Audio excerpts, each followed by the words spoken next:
Questa è la gallina padovana. Come fa la gallina? Come fa la gallina?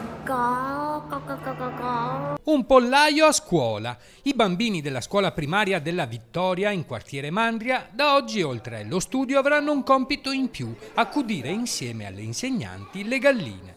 Il giardino dell'istituto scolastico si è trasformato in un'aula a cielo aperto per studiare e imparare a rispettare la natura. Il progetto si chiama Coviamo un sogno, Bio, dove bio sta per biodiversità e biologico. Con la loro presenza le galline insegneranno ai bambini ad avere rispetto per gli animali e a prendersi cura di loro e a responsabilizzarsi. In pratica una scuola a cielo aperto dove i bambini potranno sperimentare percorsi didattici particolari e speriamo abbiano una ricaduta significativa anche sulla loro preparazione. Grazie a questa esperienza i bambini traggono dallo studio le conoscenze indispensabili per muoversi nel mondo, per comunicare con gli altri e per affermare i propri diritti, per educare alla cura e al rispetto dell'ambiente e per ripartire dalla natura e dalla semplicità.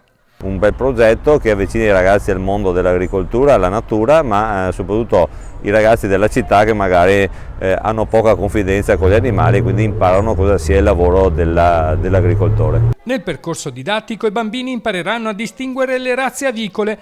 Dopo aver adottato a distanza 3 cavalli destinati al macello, la scuola della Vittoria ora si concentra sulle galline.